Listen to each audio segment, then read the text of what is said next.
Hi, friends. You're listening to ShadeCore with your host, Morgan Vale. I'm a little bit under the weather right now, so I apologize if my voice sounds different.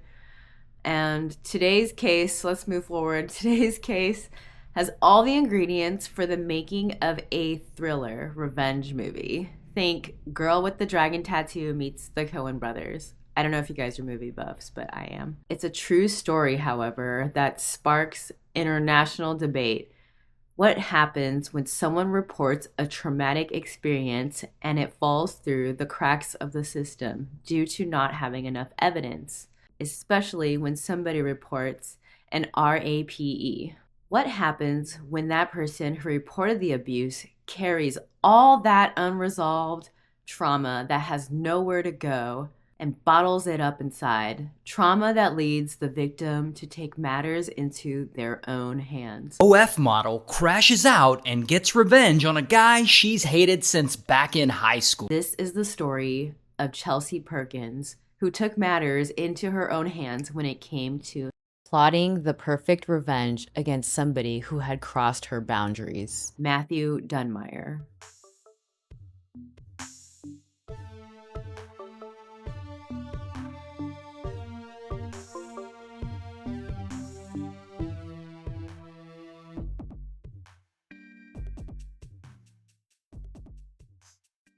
Now, before we get started, today's case covers triggering topics including RAPE, SI, SA, so please take care of yourself as needed. Also, just a heads up that 2 to 3 minutes into this video, you'll hear some distracting music.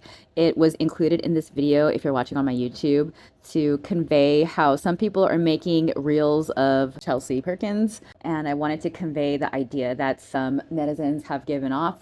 And it's a bit distracting, so just know that it's going to end very quickly when you hear that music. And with that, let's get started. So first of all, this story is one that has been very heavily sensationalized.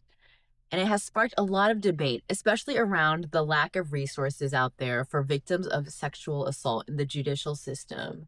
A Latin Times article sums up what a lot of writers have titled their stories quite simply as, quote, veteran turned OnlyFans model lured alleged rapist into woods before killing him. One anonymous creator posted, the feminine urge to lure your rapist into the woods and shoot him, evoking universal compassion for Chelsea Perkins. Meanwhile, another Instagram reel from a courtroom accountability states, evil women serving prison time in 2025. Many posts sensationalize the story, with one Reddit article reading, U.S. Coast Guard vet turned porn actress lured her accused rapist to the woods before killing him as revenge. Some articles point out that Chelsea Perkins was failed by the system. She went to authorities to report her rapist, and it was chalked up to a he said, she said matter and dismissed for not having enough substantial evidence to support her claims. Others see her as a cold-blooded, calculated killer who used her sexual appeal as an OnlyFans model and a porn star, combined with her skills from being a former Coast Guard vet, using all these identities to plot a murder. So who was Chelsea Perkins? She wore many, many hats, to say the least. A Coast Guard veteran turned OnlyFans model pleads guilty to a murder in a national park. The man she executed is someone she accused of raping her. This is a story with a lot of layers, twists, and shows the lengths that people will go to get what they think is revenge. Chelsea was a survivor, allegedly, of sexual assault. And I say allegedly because that's all I can say, right? Because Mathew was never criminally charged. And that's the irony of this whole case, is that because he was never criminally charged, she took matters into her own hands when it came to getting revenge for him essaying her. Now, I'm not a doctor or a trained therapist, so do your own research. This is just based off of what I read, and it's solely my opinion. And a lot of her behavior, to me, coincides, goes hand in hand with somebody who has survived rape trauma syndrome. And we can go into that in another episode, because that is a whole nother chapter that talks about the experiences, the behaviors of somebody who is experiencing post-traumatic stress disorder as it relates to experiencing essay and RAP. And I'm not throwing this out there to validate what she did or excuse her from what she did. It's just a way to give context to a case that's very complex in its nature and brings up a lot of conversation around PTSD. So, to begin, Chelsea Perkins served in the U.S. Coast Guard and later left the service. Afterwards, she became known on platforms such as OnlyFans and worked in adult entertainment. Under the pseudonym Selena Savage, some sources say Sabrina Savage. In 2017, Chelsea had formally reported Mathew Dunmire for RAPing her to Virginia Beach police. However, no criminal charges were ever filed due to a lack of substantial evidence. And how often have we heard such a story? We hear it too much. I think most of us are not surprised by the fact that Chelsea Perkins reported the R word and nothing came of it. This story is just all too common, which is why I think it's getting so much hype in 2025 now that she's officially been sentenced. But from my understanding, I'm no expert, first of all, but unless there's a rape test conducted in 72 hours and some sort of DNA sample is detected, semen, hair, something that matches the assailant's DNA, or unless we get a straight up confession from the assailant, which how often does that happen, then the authorities will view this simply as a he said, she said, or, whatever gender you are type of dispute. And even if a test kit and interview is conducted, there's horror stories.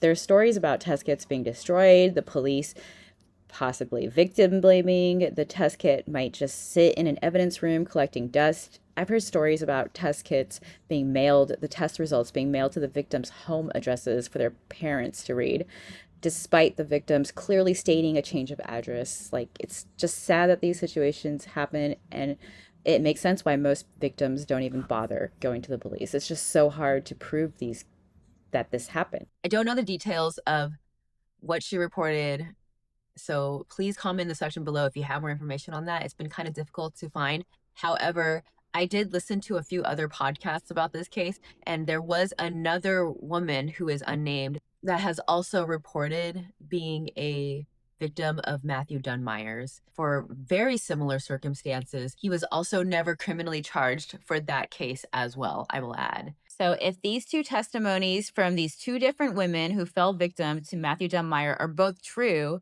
doesn't that say something? There's a pattern here with Mathew Dunmire. I'm about to play you a clip from Eleanor Neal's true crime podcast where she covers this case as well in great detail. Take a listen. Party, and you'll see why soon. Anyway, during this encounter in March 2017, things took a really dark turn, and the next day, Chelsea would file a report with police accusing her school friend Mathew of having raped her.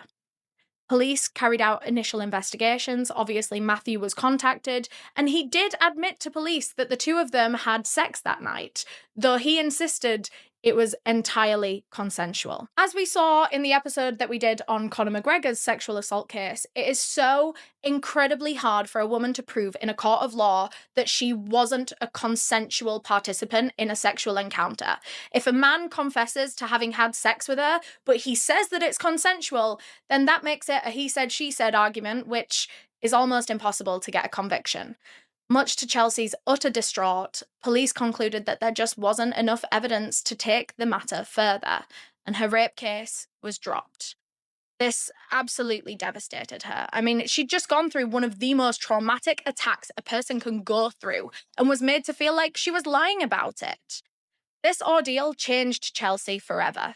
Everyone around her said that it ate her up for years, knowing that he was free, knowing that he had gotten away with doing this to her. But she was a mum, she was a wife, she had a lot on her plate and the rest of her life to get through. And so she tried to close the lid on this as best as she could and move on. But unbeknownst to Chelsea, she wasn't the only woman to accuse Mathew of raping her. There was a second girl.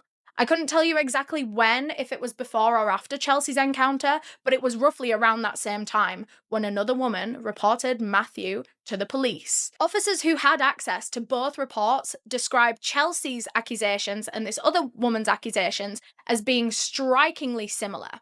Now, we don't have any of the details about Chelsea's, but we do have some details about this other woman's, which I think can maybe give us a bit of insight into Chelsea's case if they are strikingly similar.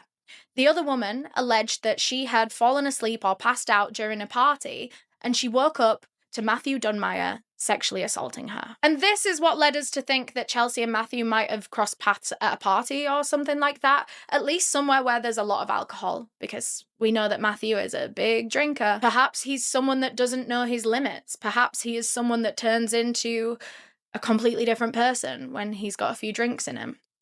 Just like Chelsea's case, this other woman's accusations didn't go any further either.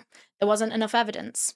As if two strikingly similar reports about the same man isn't starting to look like evidence in itself. So you heard it there, and I love Eleanor Lore, so give her a follow if you don't already. You probably do, because she's more seasoned than I am. But anyway, this all builds great motive, right, for Chelsea Denise Perkins. Things seem to have been going well. You know how social media sites such as Instagram, TikTok, and Facebook will recommend people for you to add based on the friends you have in common and maybe other similarities that the sites may find.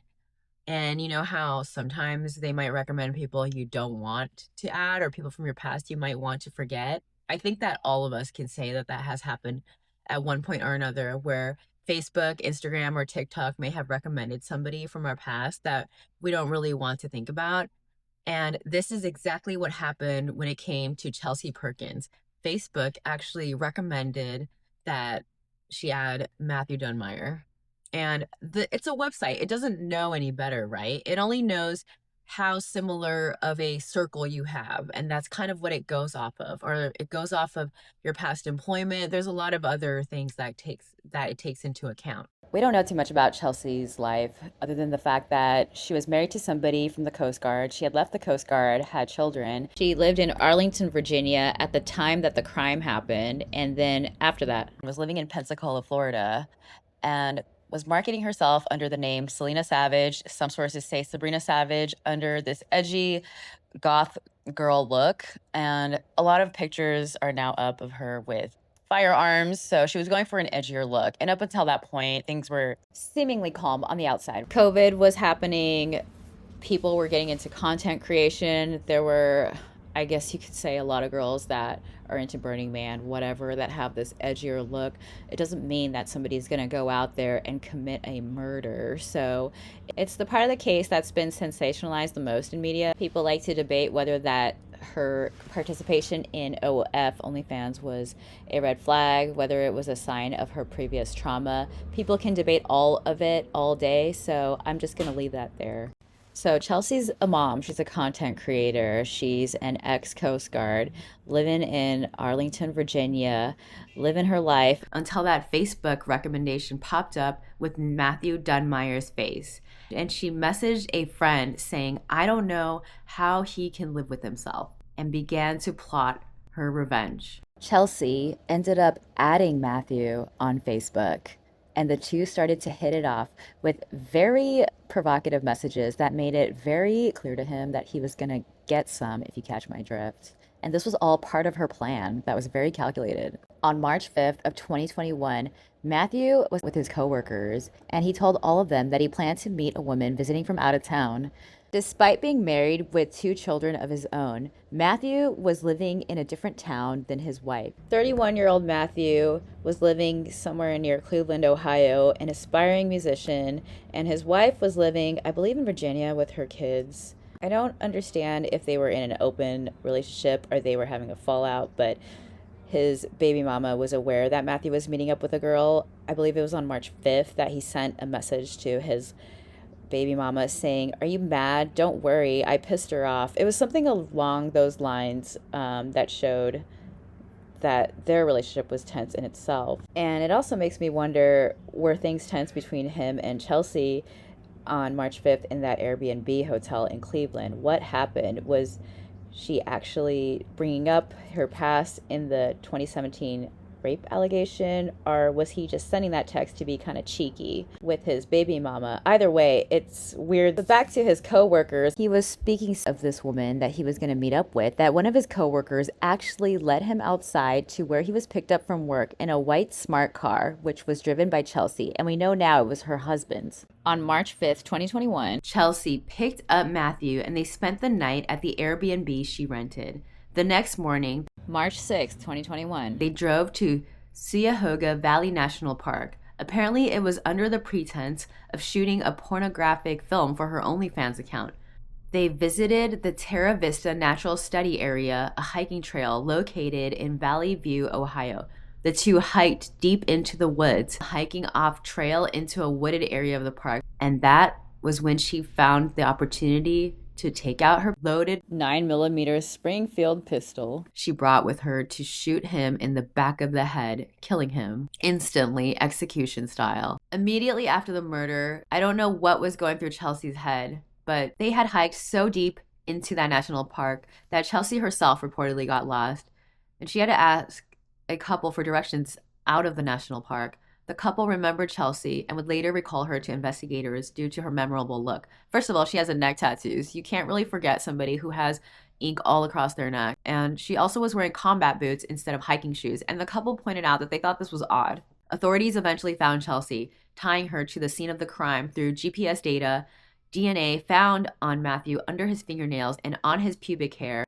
Not to mention, there was a water bottle left behind at the scene of the crime at the Cuyahoga National Park that matched Chelsea's DNA later on. And by the way, isn't that also how they identified Luigi Mangione? He left a water bottle at the scene of the crime in New York. So the water bottle will always do it. They also found surveillance footage and ballistics, traced her back as well.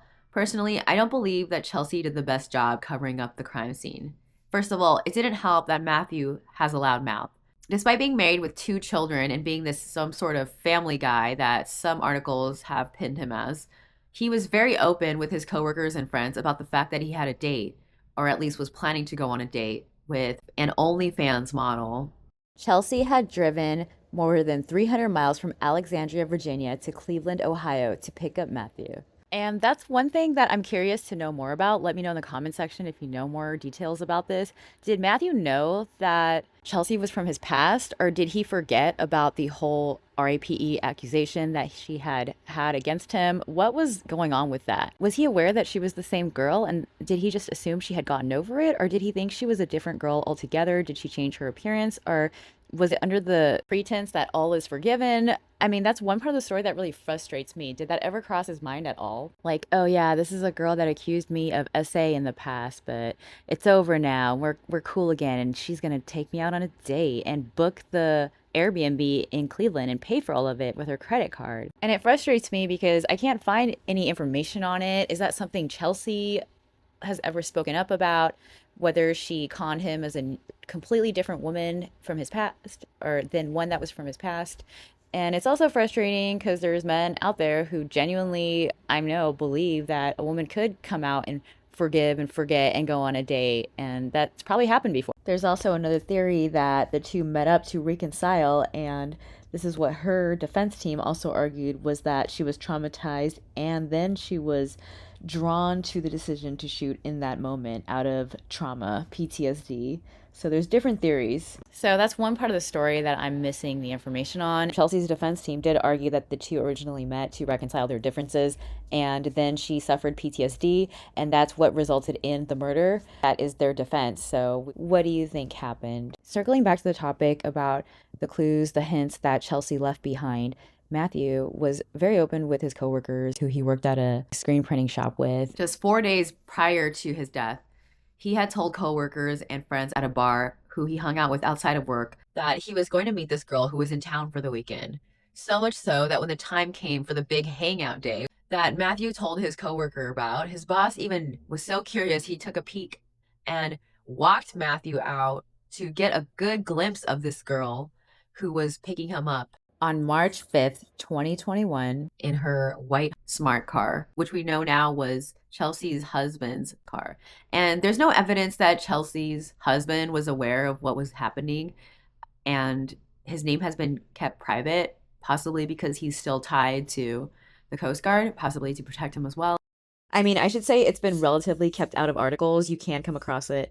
I don't care to mention it here. I don't think it's important for telling the story.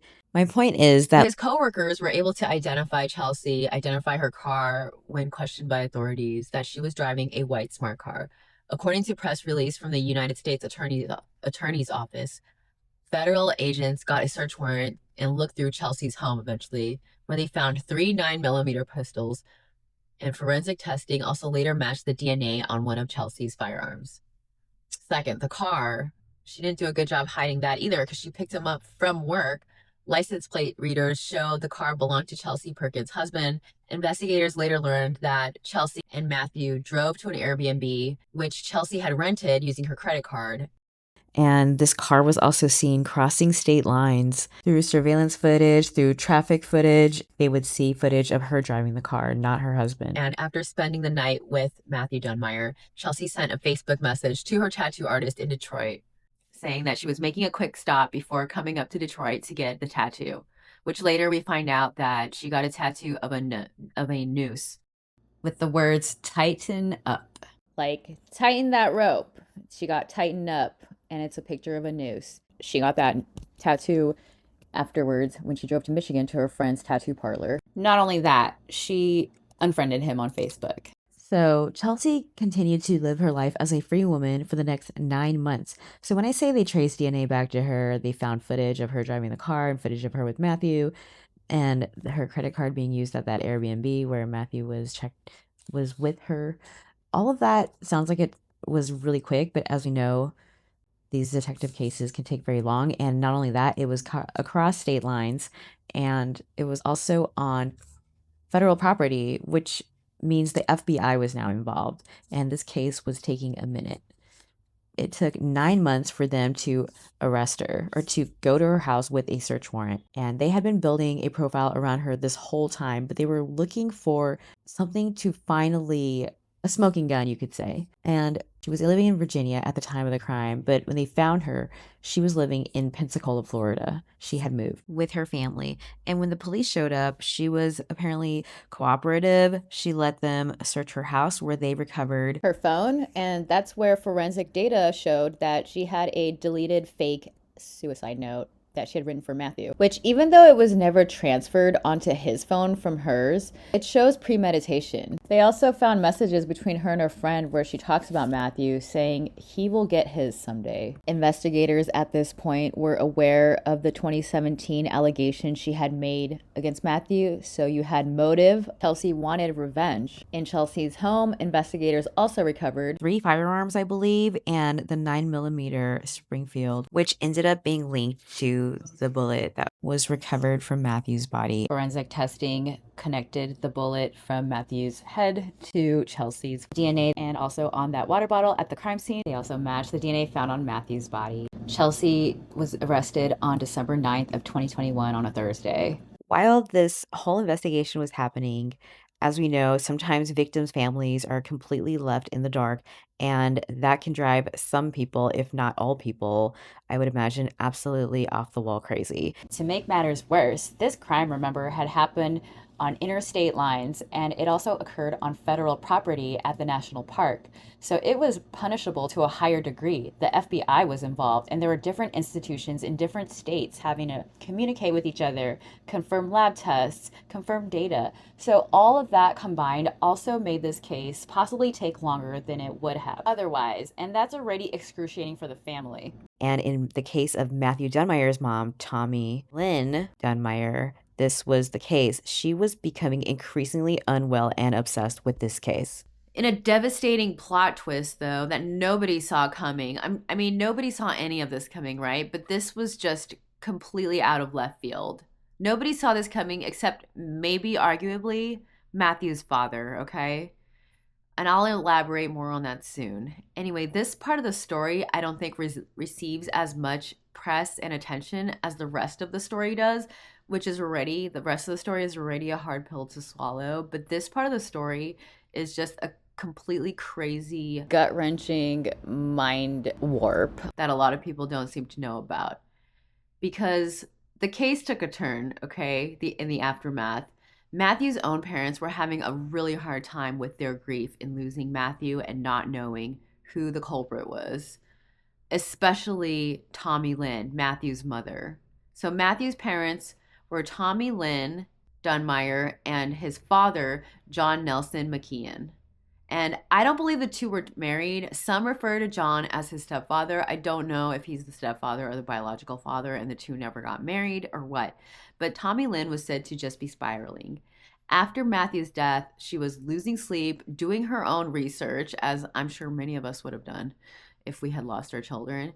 She was trying to find some kind of resolution, some kind of answers to this shock that suddenly seemed to have come out of nowhere. She was truly suffering from a mother's grief, and she was hiring private investigators, going down all these rabbit holes, and her friends and people close to her were trying to help her, and just nothing seemed to help. She was obsessed with finding Matthew's killer.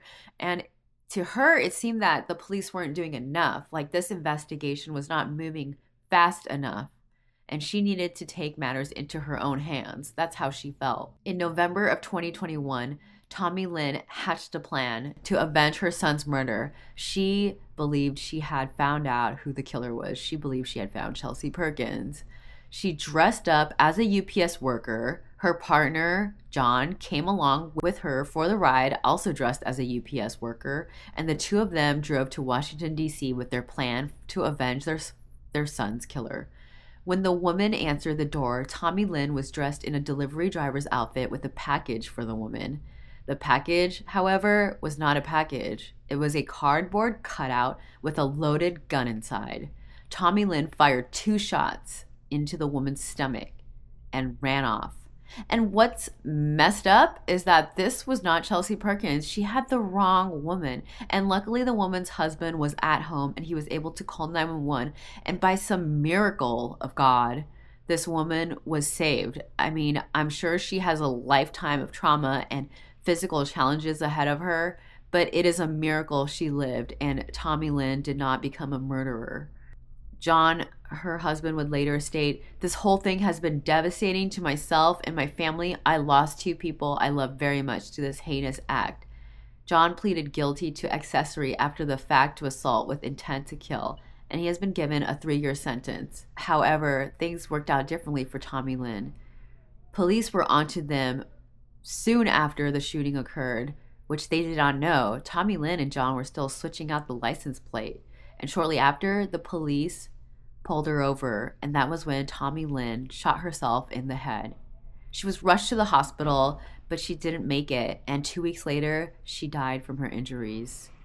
If she had just waited 1 month, they would have had Chelsea Perkins in their custody arrested. Tommy Lynn Dunmire was 54 years old when she passed on November 18th of 2021. And as we know now, Chelsea Perkins was arrested on December 9th of 2021 in Pensacola, Florida. In 2024, Chelsea Perkins and her defense team rejected a plea deal that would have sentenced her to 27 to 31 years in prison if she accepted first-degree murder, or she admitted to it. However, Chelsea and her attorneys argued that she acted in self-defense against Dunmire. They really wanted to use the self-defense strategy, stating that Chelsea had suffered from PTSD after Mathew's actions and avoid a longer sentence. And this was seen as a very bold move because she could have faced life in prison. So the prosecution. Scott Zarzyski, an assistant U.S. attorney, argued that Chelsea was calculated in her revenge and covering up the crime scene. She shot him squarely in the back of the head, Zarzyski said. One perfectly placed shot. That's evidence of an execution. On May 27, 2025, Chelsea pleaded guilty to murder in the 2nd degree and using or carrying and discharging a firearm during and in relation to a crime of violence on federal property. In exchange for the plea agreement, Chelsea would have her sentence reduced from life sentence or death sentence to somewhere between 20 to 25 years in prison. The plea agreement included a charge of using a firearm in a crime on federal property in reference to Cuyahoga Valley National Park, where Mathew was killed. Chelsea was also ordered to serve 5 years of supervised release after her prison term. So she was about 35 when this crime happened, meaning that she will be out when she's about 57, 58. And then she will be on supervised release for 5 years after that. Mathew Dunmire's obituary described him as, quote, a free spirit who loved music, loved playing his guitar, and loved being with his friends. Doesn't say anything about his family, but the latest update is that Chelsea Perkins is refusing to pay a restitution fee of $600,000 to the family, the children of Mathew, who are now without a father. In a filing, the United States of America versus Chelsea Perkins, titled Defendant Perkins' Opposition to Government Request for Restitution, which is public. Anyone can read it, and I will link it below my page. It's a 9-page filing, and I read it all. In summary, it states why Chelsea Perkins is refusing to pay the $600,000 restitution. So, the Mandatory Victim Restitution Act requires that a convicted defendant pay restitution for lost future earnings. So let's just establish that. However, the filing, which is written by Chelsea's public defender, states the government seeks restitution for funeral expenses, the cost of MD, Mathew Dunmire's family representative, to attend the sentence hearing, and lost income. Ms. Perkins agrees to pay the requested restitution for the funeral expenses and the family representative's travel. The government seeks restitution for funeral expenses, the cost of MD. We'll go forward saying Mathew because MD refers to Mathew.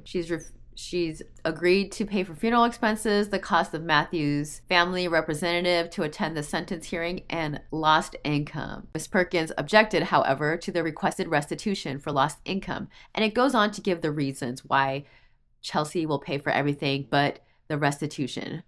Court requires that restitution represent the victim's actual loss, not an estimate based on conjecture or speculation. Although exact mathematic precision is unnecessary, some precision is required. Restitution must also be directly and proximately caused by the offense. The defendant's environmental violations caused the EPA to incur over $16 million in cleanup costs.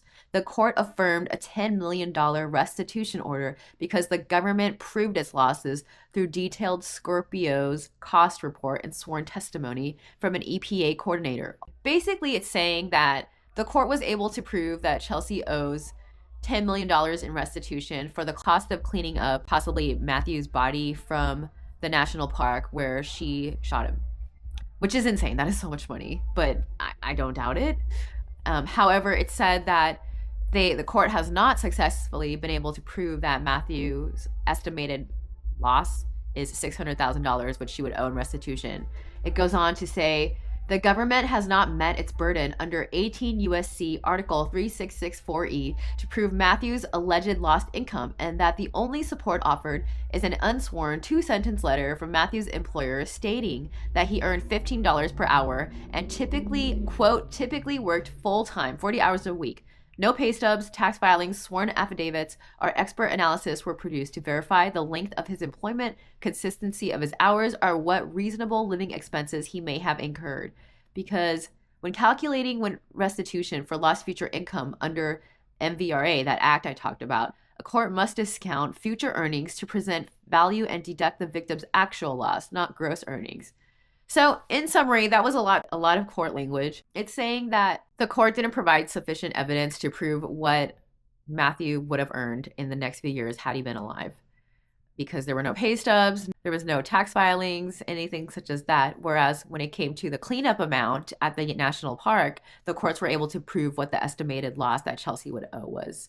And with this, the prosecutors fired back saying that the court used, quote, conservative financial figures, and that, quote, the assumption provides a basis to show Dunmire's capacity to work in the future. Put differently, the court's restitution order should reflect what Mathew Dunmire could have earned had his life not been cut short by defendant's choice to shoot him in the back of the head.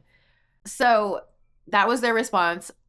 There has been no ruling yet on this. I'm curious to hear what the judge has to say in response to this. It's kind of giving, I hate to compare Chelsea Perkins to this because the stories are so entirely vastly different, but it's giving Mathew Kohlberger refusing to pay restitution for the victims' families after his plea agreement. And I'm wondering if this is just something that people do once they do a plea agreement, that they fight it. I mean, since you have a legal team, and it just goes to show who the real victims are. I mean, obviously, the woman who got shot twice in the stomach by Mathew's mother, Tommy Lynn, is a big victim in all of this. She had absolutely nothing to do with this case. She was just caught in the crossfire of this mess.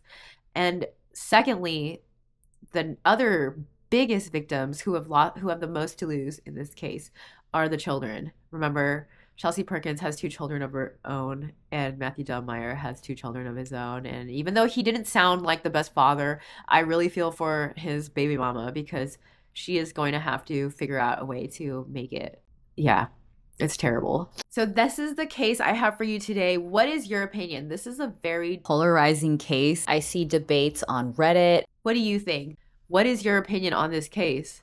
Is there any part of you that feels sympathy for Chelsea Perkins? Do you see her as a cold-blooded killer? Do you think Chelsea Perkins should pay $600,000 in restitution? What do you think about Mathew Dunmire? What is your opinion? I don't know why, but I am aware that my audience is 50% male and like 90% of you are 45 and up. I don't know how that happened because that's I don't know how that happened. I'm very grateful for everyone who's been really kind and commented in my comments and followed me.